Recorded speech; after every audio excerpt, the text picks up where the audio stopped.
అదే RTV app వార్తల్ని క్షణాల్లో చదివే అవకాశం ఉంటుంది. ఒక న్యూస్ పేపర్, ఒక టెలివిజన్ ఛానల్ మీ చేతుల్లో ఎప్పుడు ఉంటాయి. కంబాల జోగులు ఈ నియోజకవర్గం ఏం చేశారు అని అంటే ఆ పార్టీకి భవిష్యత్తులో ఎమ్మెల్యేగా పోటీ చేసిన మీరు ఆయన గురించి ఎన్ని మార్కులు? క్యాండిడేట్ మీద వ్యతిరేకత అనేది ఉంటుంది. ఎస్టీ కాన్స్టిట్యున్సీ, ఇది ఎస్సీ కాన్స్టిట్యున్సీని ఆ సామాజిక వర్గాన్ని తోలు బొమ్మల్లా వాడుకునే పరిస్థితులు ఇప్పటివరకు ఉన్నాయి. రేపు రాజేష్ కూడా అతీతుడు ఈ రోజుకి కూడాను ఇక్కడ ఎవరైనా సరే గ్రామ ప్రజలు కానీ టౌన్లో ఉన్న ప్రజానికి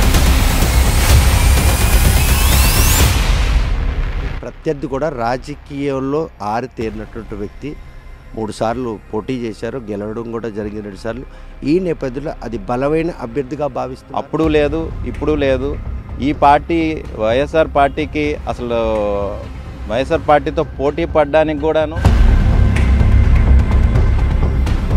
రాజకీయ చైతన్యం కలిగిన రాజాంలో ఈరోజు కొత్తగా ఒక డాక్టర్ ఈ నియోజకవర్గానికి వైసీపీ పార్టీ తరఫున పోటీకి సిద్ధమవుతున్నారు. తన తండ్రి చరిస్మా ఇప్పటికీ తన వెంటే ఉంది అన్నటువంటి ఒక బలమైన నమ్మకం ఈరోజు వైసీపీ పార్టీ వైపు ఆయన అడుగులేయించింది. తలై భద్రయ్య పేరు చెప్తే పాలకొండ రాజాం నియోజకవర్గం తెలియని వారు అంటూ అది పాతకాలం నాయకుడు. కానీ తన తనయుడిగా డాక్టర్ వృత్తిలో సెటిల్ అయ్యి ఈరోజు రాజాంలో ఆయన ప్రాక్టీస్ చేస్తూ రాజకీయాలపై రావాలన్నటువంటి ఆయన ఆకాంక్షకు అనుగుణంగా ముఖ్యమంత్రి ఈరోజు అనూహ్య రీతిలో సిట్టింగ్ ఎమ్మెల్యే అయినటువంటి కంబాల జోగులకి వేరే నియోజకవర్గం కేటాయించి ఆయనకి ఈ నియోజకవర్గంలో ఈరోజు అభ్యర్థిగా ప్రకటించారు. ప్రస్తుతం తలై రాజేష్ డాక్టర్ మనతో ఉన్నారు. చూస్తే కనుక నాన్నగారు తలై భద్రయ్య పేరు చెప్తే ఈరోజు కూడాను ఈ పరిసర ప్రాంతాలంతా కూడాను మారుమోగే పరిస్థితి. అప్పట్లో ఆయన ఇంత ప్రజాదరణకు ఆదరించడానికి ఈ అంశాలు ఆయనకి దోహదపడ్డాయి. మా నాన్నగారు ఆయన తలై భద్రయ్య గారు 2 పర్యాయాలు పాలకొండ నియోజకవర్గ ఎమ్మెల్యేగా చేయడం జరిగింది. ఆ తర్వాత 6 సంవత్సరాలు సర్వీస్ కమిషన్ మెంబర్గా కూడా చేశారు. నిస్వార్థంగా చేస్తూ ప్రజలకు ఎప్పుడూ అందుబాటులో ఉంటూ తనదైన ముద్రను నిజాయితీని నిరూపించుకున్నారు. కనుకనే ఇన్ని సంవత్సరాలు అయినా సరే, ఇంతమంది ఎమ్మెల్యేలు మారినా సరే ఆయన 1999 ఆఖరిసారి ఎమ్మెల్యేగా రాజకీయంలో ప్రత్యక్ష రాజకీయాల్లో ఉన్నారు. తర్వాత సర్వీస్ కమిషన్ మెంబర్ అయిన దగ్గర నుండి కొంత రాజకీయాలకు దూరంగా ఉన్నా సరే ఈ రోజుకి కూడాను ఇక్కడ ఎవరైనా సరే గ్రామ ప్రజలు కానీ టౌన్లో ఉన్న ప్రజానికం కానీ ఎవరైనా సరే ఆయన చూడగానే ఎమ్మెల్యే గారని ప్రేమతో ఆప్యాయంగా పిలుస్తున్నారని అంటే ఆయన నిజాయితీయే దానికి నిదర్శనం అండి. ఆయన వారసుడిగా రాజకీయాలకి వస్తాను అని ఎప్పుడైనా మీరు కలలోనే అనుకున్నారా? ఇనీషియల్గా ఎప్పుడు నేను అనుకోలేదండి. గడిచిన ఒక 3-4 సంవత్సరాలుగా సరే ఇక్కడ నేను ఒక వైద్యునిగా సర్వీస్ అందించాను ఈ ప్రాంత ప్రజలందరికీ కూడాను. సరే రాజకీయంలో కూడా అయితే ఇంకా ఎక్కువ మందికి నేను సర్వీస్ అందించగలనే ఉద్దేశం కొంతమేర ఉందనే చెప్పాలండి. ఆ రకంగా కాస్త కూస్తో నాకు మొదటి నుండి కూడాను జగన్మోహన్ రెడ్డి గారన్న, వారి తండ్రి గారు రాజశేఖర రెడ్డి గారన్న నాకు చాలా అభిమానం. నేను రాజశేఖర రెడ్డి గారి ఫ్యాన్ని. సో ఎప్పుడు కూడాను వైఎస్ఆర్సీపీ అనుబంధంగానే పనిచేశాను. అయితే ప్రత్యక్షంగా ఎప్పుడు కూడాను నేను రాజకీయాలకు వచ్చింది లేదు. అయితే ఈ మధ్య కాలంలో ఆ కోరిక కాస్త బలపడి నేను రాజకీయాల వైపు రావడానికి దోహదపడింది. మీరు చేసిన తొలి ప్రయత్నంలోనే ఈరోజు సిట్టింగ్ ఎమ్మెల్యే ఉంటుండగా ఆయనకి వేరే నియోజకవర్గం ఇచ్చి మీకు టిక్కెట్ ప్రకటించిన ఆ క్షణాన్ని మీరు ఏ విధంగా తీసుకున్నారు? నిజంగా టికెట్ నాకు అనౌన్స్ చేసినప్పుడు నేను అందరిలాగానే టీవీలో చూసి నా ఫోటో నేను చూసి రాజాం నియోజకవర్గపు సమన్వయకర్త డాక్టర్ తలై రాజేష్ అని చూడంగానే నేను చాలా ఆశ్చర్యానికి లోనయ్యానండి. ఉద్వేగంగా కొంచెం ఫీల్ అయ్యాను. నిజంగా ఇంగ్లీష్లో చెప్పాలంటే గూస్ బంప్స్ వచ్చి నా కళ్ళల్లో కొంచెం నీరు కూడా వచ్చింది. నిజంగా నాకు ఇంత చక్కటి అవకాశాన్ని ఇచ్చిన జగన్మోహన్ రెడ్డి గారికి నేను నా జీవితాంతో నేను రుణపడి ఉంటానండి. మీరు నాన్నగారు పాలకొండ నుండి 2 సార్లు ఎమ్మెల్యే గెలిచారు.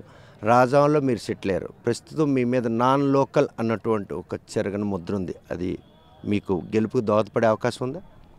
First of all non local అని నన్ను ఎవరు అనలేరండి. ఎందుకంటే 12 సంవత్సరాలుగా నేను రాజాంలోనే ఇక్కడే ఉంటున్నాను. జిఎంఆర్ వరలక్ష్మి కేర్ హాస్పిటల్లో ఒక ఆర్థోపెడిక్ వైద్యునిగా ఇక్కడే సర్వీస్ అందించడం జరిగింది. నా సొంత ఇల్లు ఇక్కడే ఉంది. ఈ మధ్యకాలంలో నా సొంత హాస్పిటల్ కూడా కట్టుకోవడం జరిగింది. అది కూడా ఇక్కడే ఉంది. మా ఆధార్ కార్డు, ఓటర్ ఐడి అన్నీ ఇక్కడే ఉన్నాయి.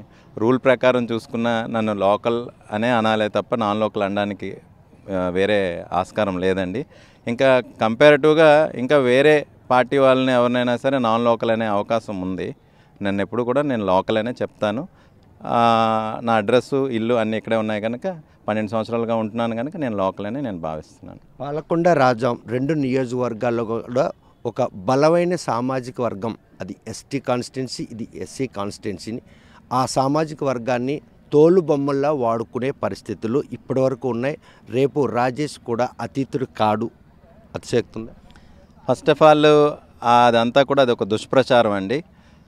ఎప్పుడైనా సరే ఒక బలమైన సామాజిక వర్గం ఉన్నప్పుడు ఆ నియోజకవర్గంలో ఆ సామాజిక వర్గానికి చెందిన నాయకులు, ముఖ్య నాయకులు ఉంటారు. వాళ్ళందరినీ కలుపుకొని వాళ్ళు ఇచ్చిన సూచనలని, సలహాలను పాటిస్తూ ముందుకెళ్తే చాలా ఆరోగ్యకరంగా ఉంటుంది. దాన్ని వేరే పదాలు పెట్టి తోలు బొమ్మ ఆట, లేకపోతే వాళ్ళ చేతిలో కీలు బొమ్మ అని అనడం సమంజసం కాదు. సార్లు గెలిచినటువంటి కంబాల జోగులు ఈ నియోజకవర్గం ఏం చేశారు అని అంటే, ఆ పార్టీకి భవిష్యత్తులో ఎమ్మెల్యేగా పోటీ చేసిన మీరు ఆయన గురించి ఎన్ని మార్కులు వేస్తారు? నేనైతే మంచి మార్కు 80% మార్కులు వేస్తానండి జోగుల్ గారికి. జోగుల్ గారు కూడా ఈ ప్రాంతాన్ని డెవలప్ చేశారు. స్కూల్స్, కాలేజెస్ అన్నీ వచ్చాయి. నెక్స్ట్ చాలా సంక్షేమ పథకాలన్నింటినీ కూడా ఆయన ఇక్కడ అమలు జరపడం జరిగింది. కాకపోతే ఏమవుతుందంటే 2 సార్లు చేసిన తర్వాత ఒక ఆటోమేటిక్గా క్యాండిడేట్ మీద వ్యతిరేకత అనేది ఉంటుంది. పైగా ఆయన సౌమ్యుడు, అందరినీ కలుపుకోపోయే మనిషే. కానీ ఇండివిజువాలిటీ ఆయనకి లేదు, నిజమేనా? లేదండి, ఇండివిజువాలిటీ లేదని చెప్పడం కూడా చాలా అబద్ధం అనే చెప్పాలి.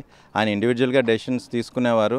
కాకపోతే ఏంటంటే పడని మీడియా, ఈ పచ్చ మీడియా ఆయన మీద బురద చల్లడం జరిగిందండి. యాక్చువల్గా ఆయన మారుస్తారు, మీకు అవకాశం వస్తుంది అన్నటువంటి ఏదైనా ఒక రోజు వస్తుంది అనుకున్నారా? అంటే నిజం చెప్పాలంటే వస్తే బాగున్ను అనే ఆశతోనే ఎప్పుడు ఉండేవాడిని. దేవుడి దయ, జగన్మోహన్ రెడ్డి గారి ఆశీస్సులతో ఈరోజు నాకు అది వచ్చిందని నేను భావిస్తున్నాను. డాక్టర్ వృత్తి అంటేనే చాలా ఒబీడియంట్, అగ్రెసివ్నెస్ ఉండదు, అదేవిధంగా మిస్బిహేవ్ చేయాలని యోచన కూడా రాదు. ఒక రాజకీయ కుటుంబం నేపథ్యం నుండి వచ్చినటువంటి ఒక వైద్యుడు రేపు రాజాంకి వైసీపీ అధికార పార్టీతో ఎమ్మెల్యేగా పోటీ చేస్తున్నారు. ఈ రాజకీయంలో ఇవి ఓనామాలు నేర్చుకునే స్థితే, లేకపోతే గతంలో రాజకీయంగా ఏమైనా పట్టుంది? ఫస్ట్ ఆఫ్ ఆల్ డాక్టర్లు రాజకీయానికి ఎంత మేర పనికొస్తారనే దానికి నా దగ్గర ఒకే ఒక ఆన్సర్ ఉందండి. డాక్టర్ వైఎస్ రాజశేఖర రెడ్డి గారు. రాజశేఖర రెడ్డి గారు ఒక డాక్టరే. ఆయన ఎంతోమంది, ఎన్నో వేల మందికి, లక్షల మందికి ఆయన చాలా ఉపయోగకరమైన పనులు చేసి ఎంతో పేరొందారు. ఆయన అడుగుజాడల్లోనే నేను నడిచాలని నేను ఎప్పుడూ అనుకుంటున్నాను. ఆయన్నే నా ఆదర్శంగా తీసుకునే ఇప్పుడు రాజకీయాల్లోకి రావడం జరిగింది. సో డాక్టర్లు కానీ ఎవరైనా రాజకీయ నాయకులు కానీ అగ్రెసివ్గానో లేకపోతే వేరే రకంగా ఉండాలని ఎక్కడ రూల్ ఏం లేదండి. రాజకీయాలు అని అంటే ప్రజలకు, మనం ప్రభుత్వానికి మధ్యన వారధులు అన్నట్టుగానే ఉంటుంది. సో ఆ బాధ్యతను నేను నిర్వర్తించగలను, కరెక్ట్గా చేయగలను అనే నమ్మకం నాలో ఉందండి. సడన్గా మీకు టిక్కెట్ ప్రకటించిన తర్వాత ఈరోజు జనసేన, టీడీపీ కలిసి వైసీపీ క్యాండిడేట్లను ఓడించడానికి సంసిద్ధవుతున్న ఈ తరుణంలో వైసీపీకి ప్రతికూల పవనాలు వీస్తున్నాయి అని భావిస్తున్నారు?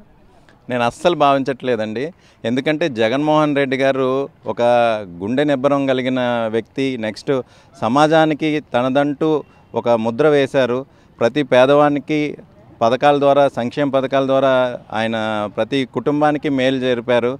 ఆయన ఒకటే మాట చెప్పారు, నా వల్ల లబ్ధి పొందితేనే నాకు ఓటేయండి, లేకపోతే వెయ్యకండి అని.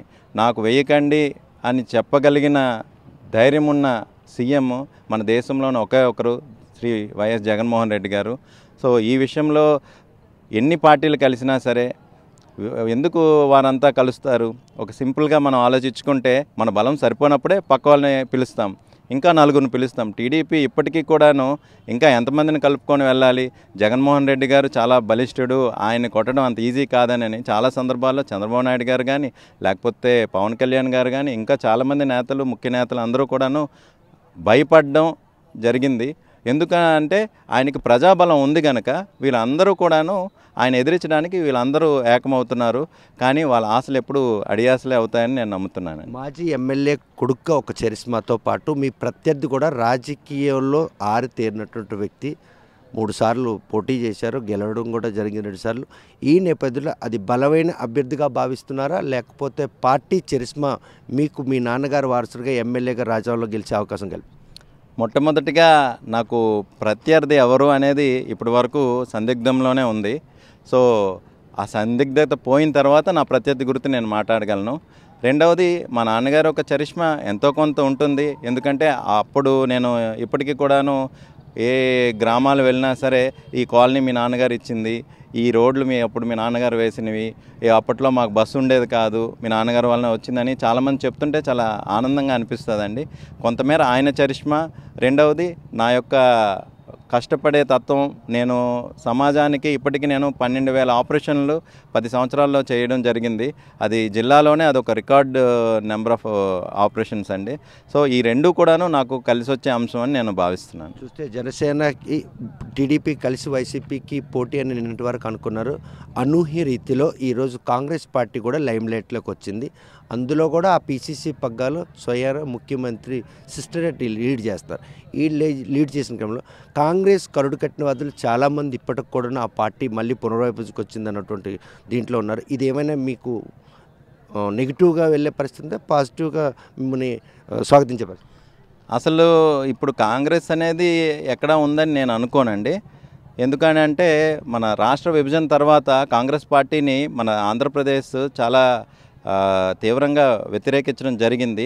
ఒక్క అభ్యర్థి కూడా గెలవలేదు, ఇంత బలమైన పార్టీ గెలవలేదు అని అంటేనే దానికి నిదర్శనం. రెండవది, గడిచిన ఎలక్షన్స్లో కాంగ్రెస్కి అభ్యర్థులు కూడా లేకపోవడం అనేది చాలా బాధాకరం. సో కాంగ్రెస్ పార్టీ అప్పుడు లేదు, ఇప్పుడు లేదు.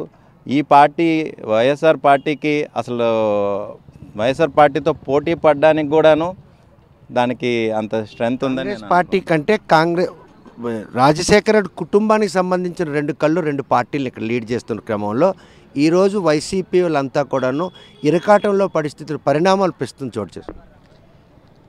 కుటుంబ నేపథ్యం వేరు, రాజకీయ నేపథ్యం వేరండి. రెండు డిఫరెంట్ అంశాలు. రాజకీయంగా జగన్మోహన్ రెడ్డి గారితోనే ప్రజలు, నాయకులు అందరూ ఉన్నారు. సో ఆయన నాయకత్వంలోనే అందరూ నడవడానికి సిద్ధంగా ఉన్నారు తప్ప ఇంకెవరితోనూ ట్రావెల్ చేయరని నేను అనుకుంటున్నాను. షర్మిల ఇప్పటికే సీనియర్ నాయకులందరూ కలుపుకుంటూ కాంగ్రెస్ పూర్వవైపును తేవాలి ఆమె చేస్తున్న ప్రయత్నంలో అటువైపుగా చాలామంది అడుగులేస్తారు. ఇప్పుడిప్పుడే రాజకీయాలు ఎదగాలని మీకు ఈ ఏదైతే ఈ సీక్వెన్స్ ఉందో ఇది కొంత ఇబ్బంది పెట్టే పరిస్థితి ఉంటుంది? అసలు ఇబ్బంది ఏం లేదండి. మీరు ఎవరి పేరైనా చెప్పగలరా? ఎవరెవరు నాయకులు వెళ్ళారు, ఎవరెవరి వలన ఎంత నష్టం చేకూరబోతుంది అనేది మీ దగ్గర కూడా ఆన్సర్ ఉండదు నాకు తెలిసి. ఆమె కలుస్తున్న తీరి మాత్రం ఆ పార్టీని తండ్రి ఆశయ సాధన కోసం తను చేస్తున్న ప్రయత్నంగా చేదోడుగా నిలవండి అని ప్రాధేయపడుతుంది. ఆల్రెడీ తండ్రి ఆశయ సాధనలన్నీ కూడాను కొడుకుగా, బాధ్యత గల వ్యక్తిగా ఆయన నెరవేర్చడం జరిగింది. ఓదార్పు యాత్ర ద్వారా ఆయన ఎంతోమంది కుటుంబాలను వెళ్ళి ఓదార్చడం జరిగింది. ఆ రోజు ఉన్న కాంగ్రెస్ పార్టీ ఎన్నో ఇబ్బందులకు గురి చేసినా సరే, చాలామంది ఎన్నో రకాలుగా భయపెట్టిన, చివరికి అన్యాయంగా కేసులు బనాయించి ఆయన్ని జైలు పాలు చేసినా సరే ధైర్యంగా ఎదుర్కొని తండ్రి ఆశయ సాధన కోసం శ్రీ జగన్మోహన్ రెడ్డి గారు ఎంతో పాటుపడ్డారు. ఆ రోజు ఆయనకు వచ్చిన కష్టానికి బాసటగా జగన్మోహన్ బాణంగా నిలిచినటువంటి షర్మిల ఈరోజు ఆమెకే బల్లింగా మారింది అన్నటువంటి పోకడ నడుస్తుంది. నిజమే. అది బల్లంగా మారుతుందో పూదండగా మారుతుందో ఎలక్షన్ తర్వాత మనం మాట్లాడదామండి. చూస్తే కనుక తలైబద్రే తనయుడిగా ఈరోజు తనకున్నటువంటి ఐడెంటిటీతో పాటు ఇక్కడ వైద్యుడిగా చాలామంది మన్ననలు పొంది సుమారు 12,000 ఆపరేషన్లు చేసినటువంటి ఒక గుర్తింపు ఈ రాజాలో ఉంది. పాలకొండ నియోజకవర్గంలో 2 పర్యాలు ఎమ్మెల్యే గెలిచి తన తండ్రి చేసినటువంటి అభివృద్ధి కార్యక్రమాలు ఇప్పుడు కూడా ఏ గ్రామానికి వెళ్ళినా కూడా గుర్తు చేసుకునే రాజకీయ నేపథ్యం కలిగినటువంటి తను మాత్రం అనూహ్య రీతిలో ఈరోజు రాజా నియోజకవర్గం నుండి తనకు వైసీపీ అభ్యర్థిగా ప్రకటించిన క్షణం నుండి ప్రజల్లో ఉంటూ రేపు రాజా నియోజకవర్గం నుండి ఎమ్మెల్యేగా గెలిచి జగన్కి నాకు ఎలా అయితే సీట్ కేటాయించారో నాకు తెలియకుండా నాకు సీట్ వచ్చిందన్న విషయం తెలిసిన ఆ క్షణం తనలో ఉన్న భావోద్వేదాన్ని కూడా అదుపు చేసుకున్నాం. అటువంటి క్షణాలనే ఈరోజు ముఖ్యమంత్రికి మాత్రం రాజా నియోజకవర్గం మరొకసారి వైసీపీ ఎమ్మెల్యేగా గెలిచి తనకి గిఫ్ట్ ఇచ్చేందుకు సంసిద్ధం అవుతుందని చెప్పి రాజేష్ స్పష్టం చేస్తున్నారు. వీడియో జర్నలిస్ట్ రామకృష్ణ సురేష్లతో సత్యం, RTV శ్రీకాంత్. మరిన్ని వీడియోస్ కోసం ఛానల్ ని సబ్స్క్రైబ్ చేయండి. లేటెస్ట్ అప్డేట్స్ కోసం వాట్సాప్ ఛానల్ ని ఫాలో చేయండి. అండ్ లింక్ డిస్క్రిప్షన్ లో ఉంది.